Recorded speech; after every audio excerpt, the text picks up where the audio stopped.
Simulan natin ang ating iwang pangalan ng Ama, Anak at ng Espiritu Santo. Amen. Sumainyo ang Panginoon. At sumaiyo rin. Mga kapatid, aminin natin ang ating mga kasalanan upang tayo marapat na kumanap sa banal pagdiri. Inaamin ko sa makapangyarihang Diyos At sa inyo mga kapatid, nalubha akong nagkasala sa isip, sa salita at sa gawa, at sa aking pagkukulang. Kaya isinasamo ko sa mahal na Birheng Maria, sa lahat ng mga anghel at mga banal, at sa inyo mga kapatid, na ako'y ipanalangin sa Panginoong ating Diyos. Kawaan tayo ng makapangyarihang Diyos. Patawarin tayo sa ating mga kasalanan. Patnubayan tayo sa buhay. Amen.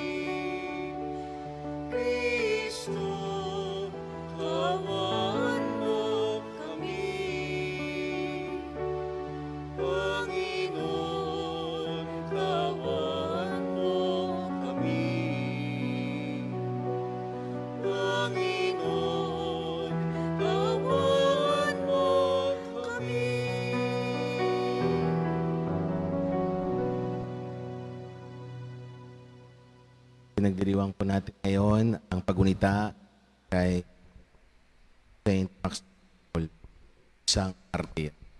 Manalangin po tayo.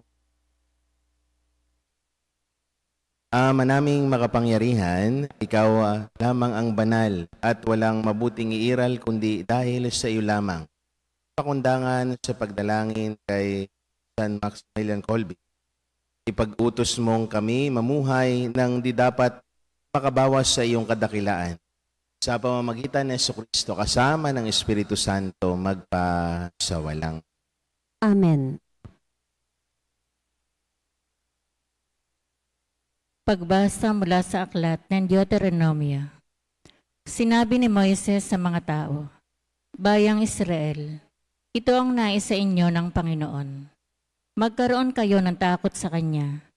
Lumakad sa Kanyang mga daan. Ibigin siya, paglingkuran ng buong puso't kaluluwa, at sundin ang kanyang kautusan at mga tuntunin. Ito naman ay sa ikabubuti rin ninyo. Isipin na lang ninyo na ang langit, ang daigdig at lahat ng narito ay sa Panginoon. Ngunit sa laki ng pag-ibig niya sa inyong mga ninuno, kayong lahi nila ay pinili niya sa gitna ng maraming bansa. Kaya nga, buksan ninyo ang inyong mga puso at alisin ninyo ang katigasan ng inyong mga ulo. Pagkat ang Panginoon ay Diyos ng mga Diyos, Panginoon ng mga Panginoon, makapangyarihan at kakilakalabot.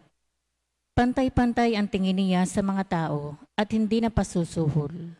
Iginagawad niya ang katarungan sa mga ulila at balo. Niluluko ba niya ng pagmamahal ang mga taga-ibang bayan at binibigyan ng kanilang pangangailangan. Ibigin ninyo ang mga taga-ibang bayan, pagkat kayo may naging taga-ibang bayan sa Ehipto. Magkakaroon kayo ng takot sa Panginoon.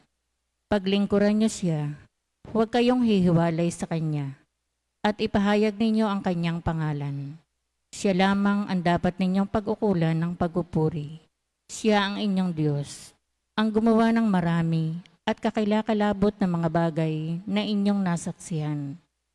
70 lamang ang inyong mga ninuno nang pumunta sila sa Ehipto. Ngunit ngayon marami na kayo. Sindami ng bituin sa langit. Ang salita ng Diyos. Salamat sa Diyos. Salmong tugunan. Purihin mo, Jerusalem, ang Panginoong butihin. Purihin mo, Jerusalem, ang Panginoong butihin. Purihin mo, Jerusalem, purihin ang Panginoon. Purihin mo ang iyong Diyos, kayong mga taga-Siyon. Yaong mga pintuan mo ay siya ang nag-iingat. Ang lahat ng iyong lingkod ay siya ang nagbabasbas. Purihin mo, Jerusalem, ang Panginoong butihin. Ginagawang matahimik, yaong mga hangganan mo. Bibigyan kang kasiyahan sa kaloob niyang trigo. Kung siya ay nag-uutos, agad itong natutupad, dumarating sa daigdig na hindi na nagluluwat. Purihin mo, Jerusalem, ang Panginoong butihin. Kay Jacob niya ibinigay ang balita at pabilin, ang tuntunit mga aral ibinigay sa Israel. Ang ganitong karapatan ay wala ang ibang bansa, pagkat hindi nila batid ang utos na itinakda, purihin ng Panginoon. Purihin mo, Jerusalem, ang Panginoong butihin.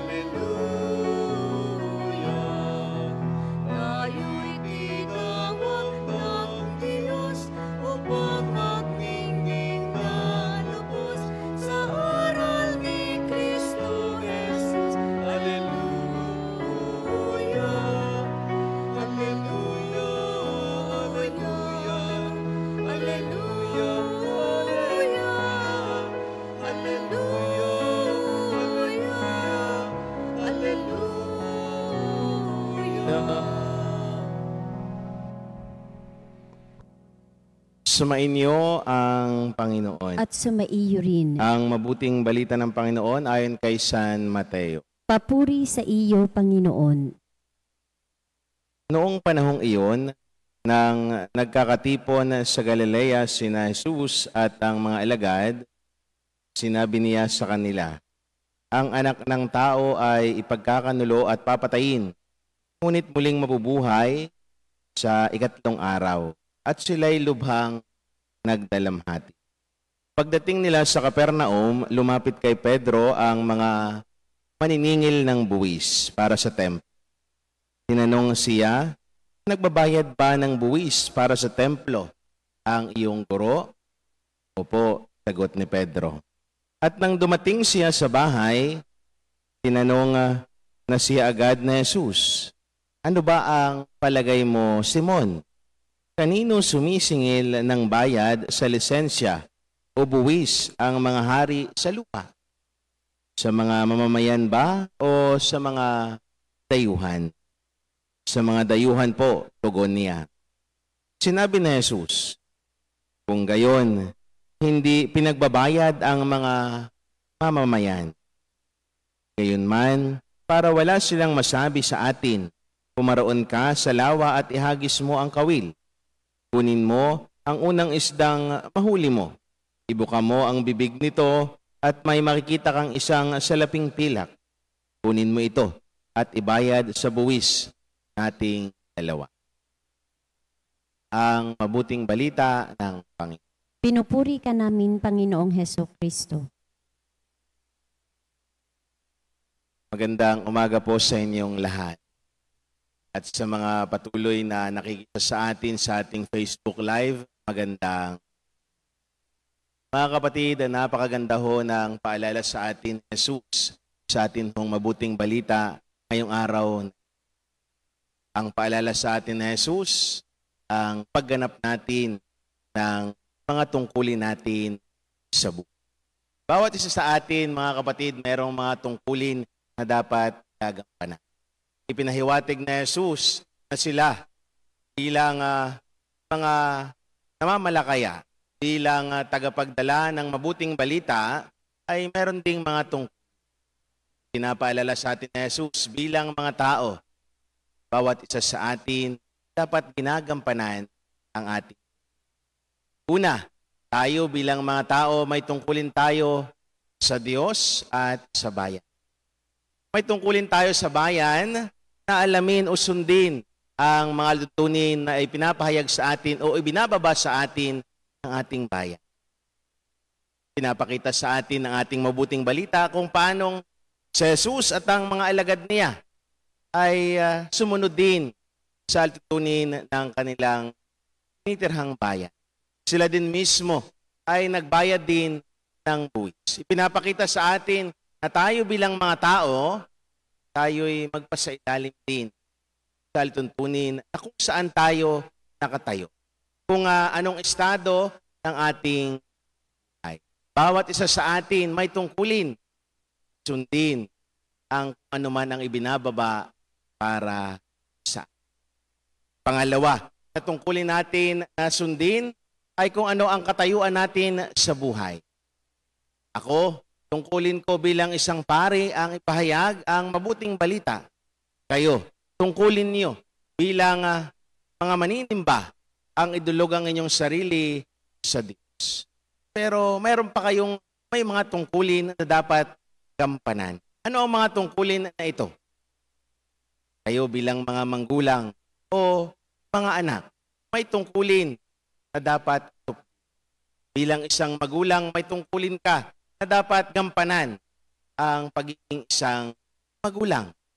Ang tungkulin mo na bigyan ng maayos at magandang pamumuhay ang mga anak. Ang tungkulin mo na ipadama ang pagmamahal sa bawat isa, lalo tigit sa isang pamilya. Bilang isang anak, ang tungkulin mo na gampanan ang ibinibigay sa iyo ng iyong mga magulang. Kung ikaw ay nag-aaral, tungkulin mo mag-aral ng mabuti. Kung ikaw ay nagtatrabaho, tungkulin mong magtrabaho para may taguyod, hindi lamang ang sarili, hindi ang buong pamilya. Bawat isa, meron tayong sari-sariling tungkulin. Yan ang ipinapaalala sa atin ni Jesus. Dapat nating gampanan. Sapagkat bawat isa sa atin na naglalakbay dito sa lupa ay binigyan ng buhay ng Diyos. Kung tayo binigyan ng buhay ng Diyos, dapat naalagaan natin. Pangatlo, na dapat nating tingnan at paalala ni Jesus. Tayo ay may tungkulin sa bayan, may tungkulin din tayo sa Diyos. Paano ba natin pinapalalim ang ating ugnayan sa Kanya? Paano ba natin pinapalalim ang ating pananampalataya, pananalig? Sapagkat yan ang magiging sukatan sa bandang. Wala nang ibang sukatan ang Diyos, kundi kung paano natin ginampanan ang ibinigay sa ating buhay sa mundong. Kung paano natin pinalalim ang ating pananampalataya. Kung paano natin nilapit ang ating sarili sa Kanya. Kung paano natin inugnay ang ating sarili sa Diyos. Ito ang sukatan sa atin ng Panginoon. Katulad ng pinagdiriwang nating santo, Saint Maximilian Kolbe. Ginampanan niya ang pagiging isang tunay na Kristiyano. Pinuwis ang kanyang buhay sa pagiging isang martir. Bakit? Dahil alam niya na ang kaligtasan ay nasa pagganap sa kung anuman ang katayuan sa buhay. Sa pag-aalay ng sarili para sa Diyos. Ganon din mga kapatid ang paalala sa atin.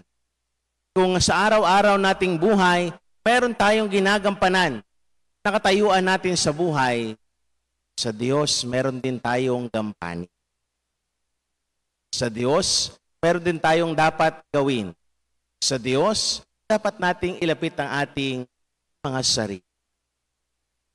Mga kapatid, tungkulin natin bilang mananampalataya ang magsimba. Tungkulin natin bilang mananampalataya ang magdasal. Kaya nakakatuwa kapag tayo bilang mananampalataya, sinisimulan natin ang ating araw sa pagsimba, sa pagdarasal. Pagkat yan ang tungkulin natin bilang isang tao, bilang isang sumusunod kay Jesus. At pagkatapos ng maghapon, natapos din natin ating maghapon sa pagdarasal. Pagkat yan ang tungkulin natin, ay ilapit natin ang ating sarili sa Kanya. Sapagkat ang mga taong dumudulog, ang mga taong lumalapit sa Diyos, kailanman hindi niya hinabab. Mga kapatid, napaalala sa atin, Jesus, ngayong araw na ito, bawat isa sa atin may kanya-kanyang huli. Bawat isa sa atin may ginagampanan. Kaya kung may gampanin tayo o may tungkulin, gawin natin ng maayos at mabuti. At ganoon din, huwag nating hayaan na baliwalain ang tungkulin natin sa inang simbahan. Ang tungkulin natin, ibigay natin ang kung anong tungkulin natin dito sa lupa at ibigay din natin ang kung ano ang tungkulin natin para sa Diyos. Isang magandang umaga sa inyo.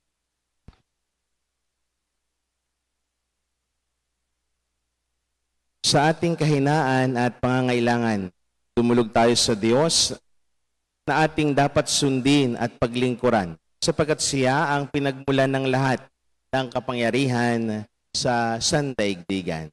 Panginoon, dinggin mo ang aming panalangin. Panginoon, dinggin mo ang aming panalangin.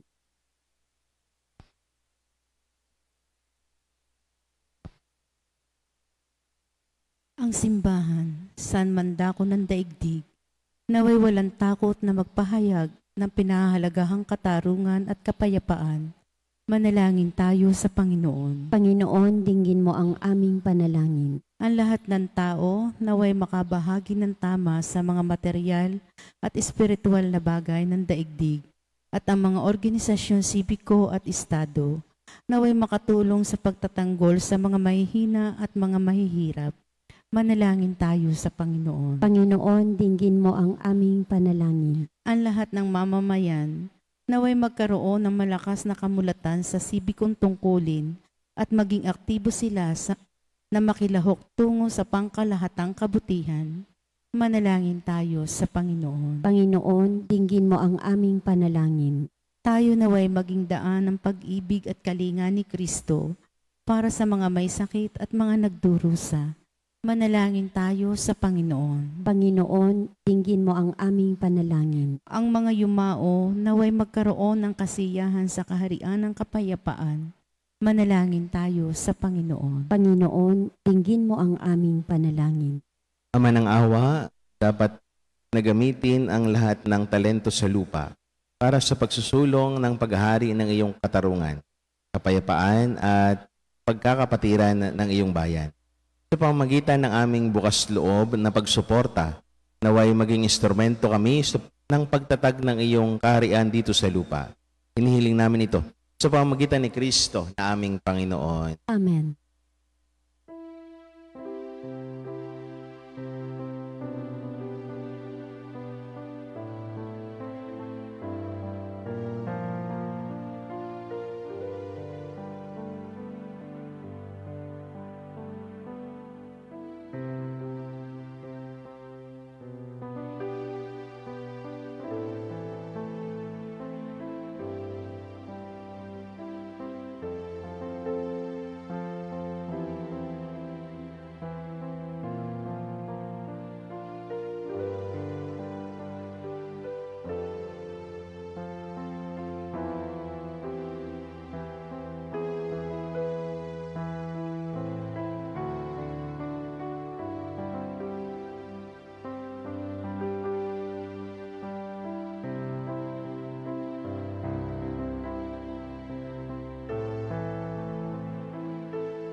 Manalangin kayo mga kapatid upang paghahain natin ang kalugdan ng Diyos, amang makapangyari. Tanggapin nawa ng Panginoon itong paghahain sa iyong mga kamay, sa kapurihan niya at karangalan sa ating kapakinabangan at sa buong sambayanan niyang banal.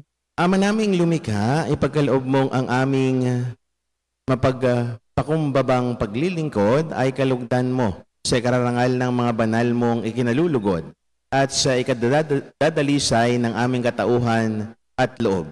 Sa pamamagitan ni Jesucristo kasama ng Espiritu Santo, magpasawalang hanggan. Amen. Sumainyo ang Panginoon. At sumainyo rin. Itaas sa Diyos ang inyong puso at diwa. Itinaas na namin sa Panginoon. Pasalamatan natin ang Panginoon na ating Diyos. Marapat na siya ay pasalamatan. Ama naming makapangyarihan, tunay nga marapat na ikaw ay aming pasalamatan.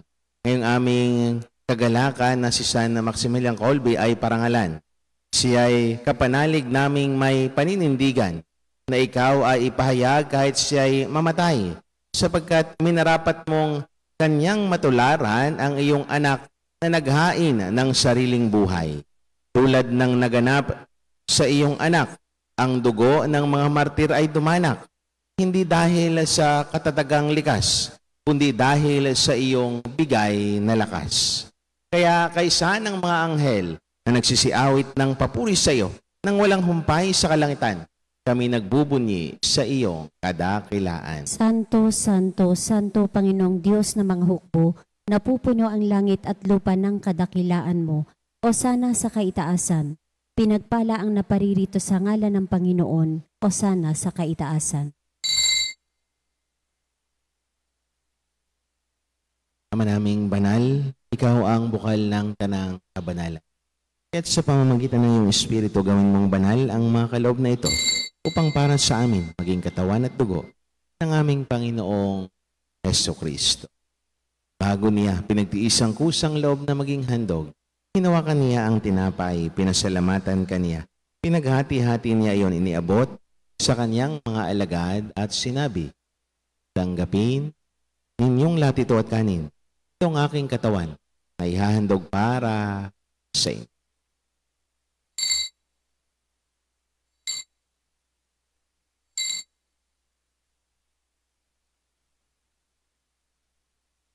Hindi naman nung matapos ng hapunan, hinawakan niya ang kalis, muli kanyang pinasalamatan. Iniabot niya ang kalis sa kanyang mga alagad at sinabi, tanggapin ninyong lahat ito at inumin. Itong kalis ng aking dugo, ng bago at walang hanggang tipan. Ang aking dugo ay ibubuhos para sa inyo at para sa lahat, sa ikapagpapatawad ng mga kasalanan. Gawin niyo ito sa pag-alaala sa akin.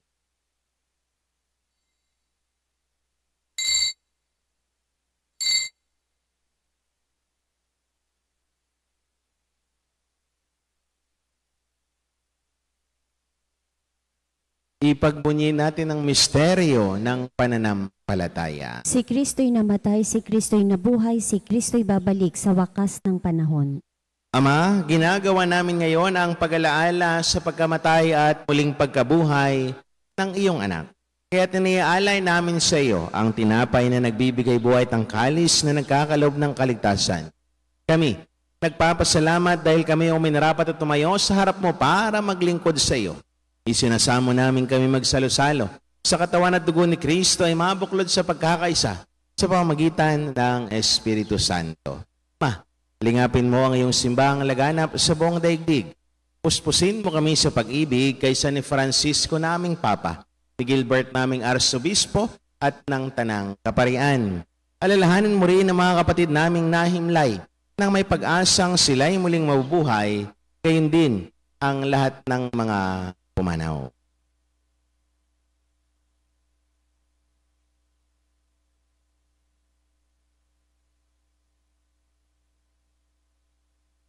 Kawaan mo sila at patuloyin sa iyong kaliwanagan. Kawaan mo at pangindapating kaming lahat na makasalo sa iyong buhay na walang wakas. Kaysa ng mahal na Birheng Maria, na ina ng Diyos. Kaysa ni Poong San Jose. Kaysa ng mga apostol at ng lahat ng mga banal na namuhay dito sa daigdig ng kalugod-lugod sa iyo. May pagdiwang nawa namin ang pagpupuri sa kararangal mo sa pamamagitan ng anak na aming Panginoong Jesucristo. Sa pamamagitan ni Kristo, kasama niya at sa Kanya ang lahat ng parangal at papuri sa iyo, Diyos amang makapangyarihan, kasama ng Espiritu Santo, magpasawalang hanggan.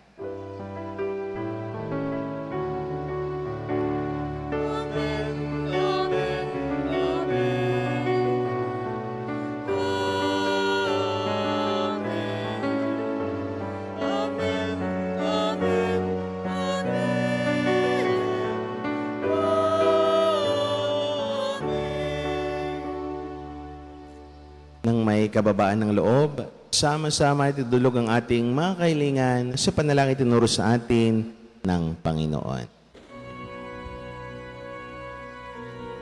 Ama namin, sumasalangit ka,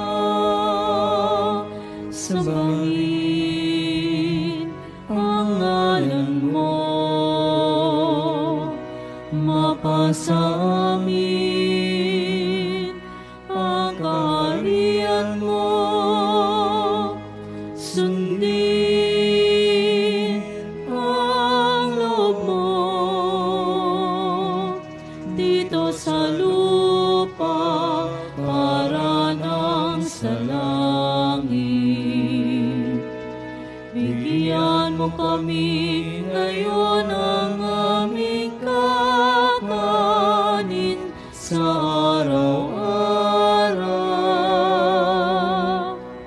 At patawarin mo kami sa aming mga sala para ng pagpapatawad namin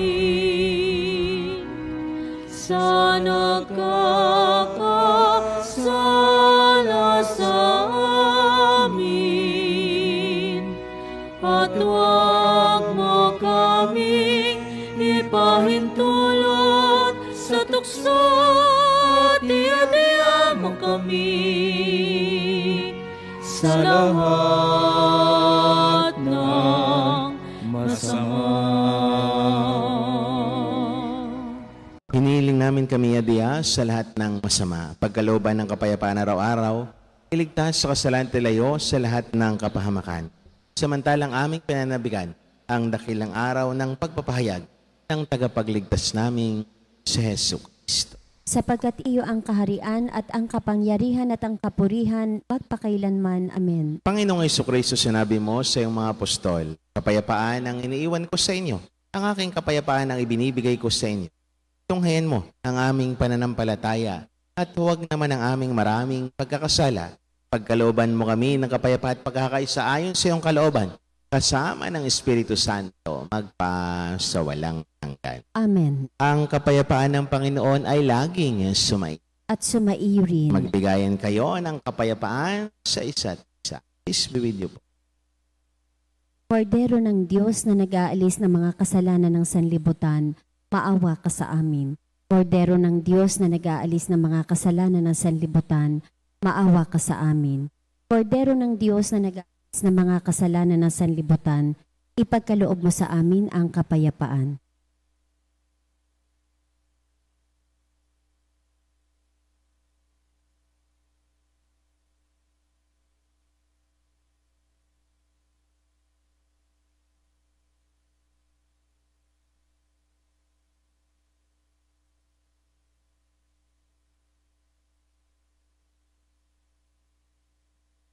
Mga kapatid, ito ang kordero ng Diyos.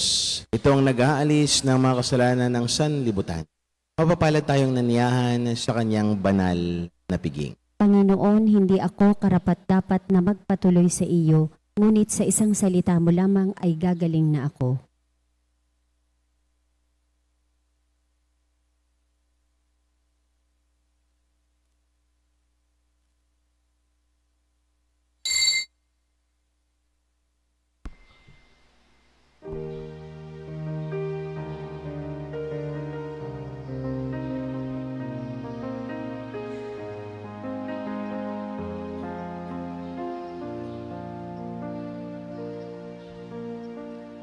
Bawat huni ng ibon sa pag-ihip ng amihan, o misto'y aking natatanaw. Pagdampi ng umaga sa nanlamig kong kalamnan, init mo'y pangarap kong hagkan. Panginoon, ikaw ang kasimulan ng buhay, puso'y darisay, kailan pa man. Ipahintulot mo ako'y mapahandog sa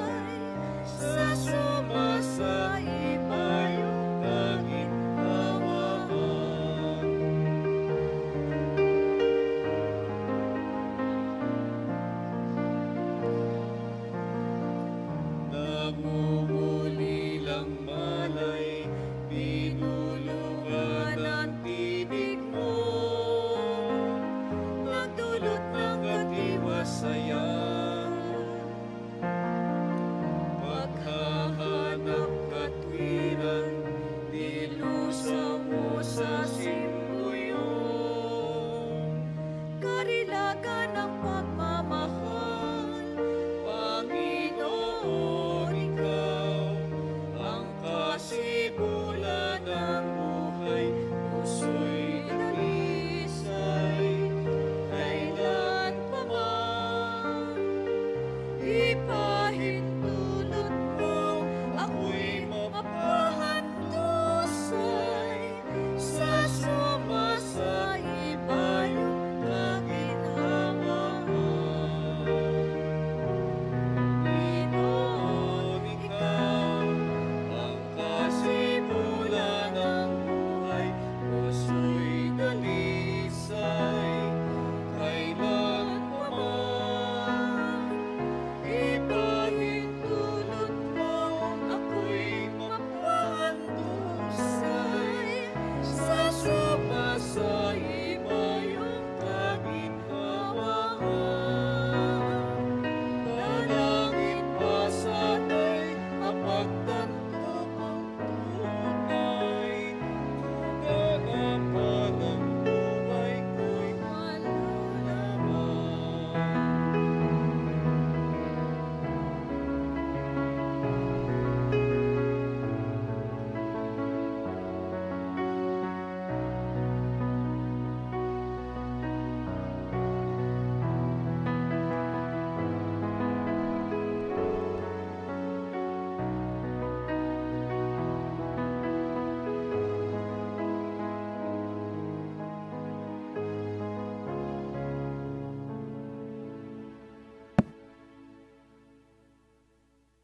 Nalangin po tayo.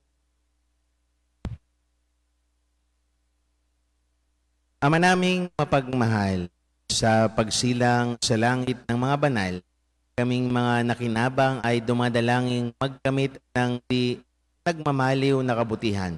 Ngayon pa man ay pinagandang loob mong ibigay sa pamamagitan ng Jesucristo kasama ng Espiritu Santo magpasawalang. Amen.